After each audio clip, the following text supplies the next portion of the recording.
অঞ্চলে গরম পানি করে? জোরে বলেন। গরম পানির ভিতরে কি দেন? জোরে বলেন। অনেকে জানেন না গরম পানির ভিতরে কি দেন। বরই পাতা দেন কেন? এই যে বড়ি পাতা দিয়ে আসতেছি আমরা, মানুষ মারা গেলে, হাদিসটা শুনে নেন।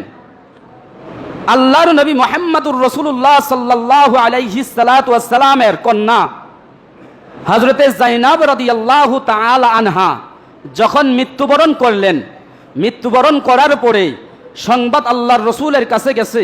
আল্লাহর রসুল বলেন, তোমরা গরম পানি বসাও, আর ওই গরম পানির ভিতরে 3টা অথবা 5টা অথবা তার অধিক, বেশি 7টা, তোমরা 3, 5, 7 তার অধিক বড়ি পাতা গরম পানির ভিতরে ছেড়ে দাও। বুখারী শরীফের বর্ণনা এসেছে, আল্লাহর রসুল বললেন, যারা গোসলের দায়িত্বে ছিল তারা বলেন আমরা গরম পানির ভিতরে বড়ি পাতা 3টা 5টা, রাসূল যা বলেছেন আমরা গরম পানির ভিতরে বড়ি পাতা দিলাম। এখন আমার প্রথম প্রশ্ন হলো, পৃথিবীর ভিতরে এত পাতা থাকতে কেন আল্লাহর রসুল বড়ই পাতার কথা বললেন? কি বলেন? পৃথিবীর ভিতরে কোটি কোটি পাতা আছে, গাছ আছে, কোন গাছের কথা বললেন না, আল্লাহর রসুল বড়ই পাতার কথা বললেন কেন? বর্তমান যুগে এসে বড়ই পাতার গবেষণা চালালেন বিজ্ঞান। আমার নবী বলেছেন 1500 বছর আগেই, আর বর্তমানে বিজ্ঞান গবেষণা করছে বড়ই পাতার কথা রাসূল কেন বললেন।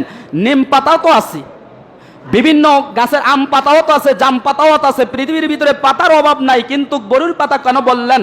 তারা সেই বড়ি পাতার গবেষণা করে বলছে যে পৃথিবীর ভিতরে যতই পাতা থাকুক না কেন, কিন্তু ব্যাকটেরিয়া, মানুষের জীবাণু দূর করার জন্য গরম পানির ভিতরে বড়ি পাতা যখন দেওয়া হয়, এই মানুষ মৃত্যুর সময় তার যে একটা ঝাঁকুনি আসে, যে মালাকুল মাউত আজরাইলকে দেখার পরে মানুষের যখন ঝাঁকুনি আসে, মানুষের শরীরের ভিতরে যে হাদিস শরীফের মধ্যে আল্লাহর রাসূল বলেন, বুড়ি আঙ্গুল থেকে মাথা পর্যন্ত, মাথা থেকে বুড়ি আঙ্গুল পর্যন্ত মালাকুল মাউতের ফেরেশতা আজরাইলটা পিটাইয়া পিটাইয়া পায়ের থেকে নিয়া মুখের পর আইনা রূহটা বের করা হয়। প্রত্যেকটা আঘাতের বিনিময়ে শরীরের ভিতরে ব্যথা হয়।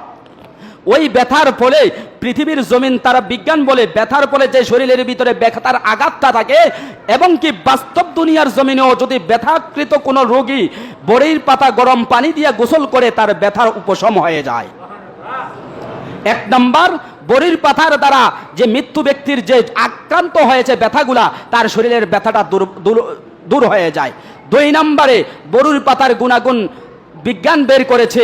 এই বড়ই পাতা গরম পানিটা যখন গরম পানির ভিতরে যখন দেওয়া হয়, তখন এই বড়ি পাতার গরম পানিটা যখন মাইয়েতের গায়ে দেওয়া হয়, তার প্রত্যেকটা শরীরের পশমের গোড়ায় গোড়ায় জীবাণু থাকে, বালু থাকে, কণা থাকে।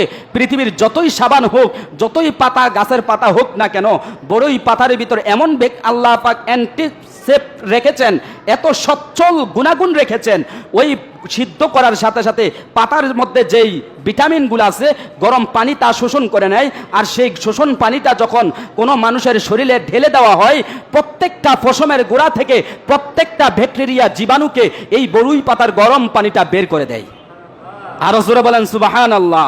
কোনো অ্যালার্জি জড়িত কোনো মানুষ যদি, স্কিন জড়িত অ্যালার্জি, যেটা চুলকাইলে শরীর লাল হয়ে যায়, এটা বিজ্ঞান বলতেছে, স্কিন অ্যালার্জি যাদের আছে, এই বড়ই পাতার সেবন যদি করতে পারে, পানি খেতে পারে এবং গোসল করতে পারে, তার স্কিনের অ্যালার্জি থাকবে না। তাহলে বোঝা গেল আল্লাহর রসুল 1500 বছর একটা পাতার কথা বলে গেছেন, আর 1500 বছর পরে আইসা বিজ্ঞান গবেষণা করে বের করেছে। তাহলে বোঝা গেল এই পৃথিবীর ভিতরে যতই বিজ্ঞান আসুক না কেন, কিয়ামতের আগ পর্যন্ত যত প্রকারের মোবাইল আবিষ্কার করুক না কেন, সবগুলির কথা আমার নবী 1500 বছর আগেই বলে গিয়েছেন। তাহলে সব বিজ্ঞানের বিজ্ঞান কে? আমার নবী। সব বিজ্ঞানের বিজ্ঞান কে? এই জন্য আসুন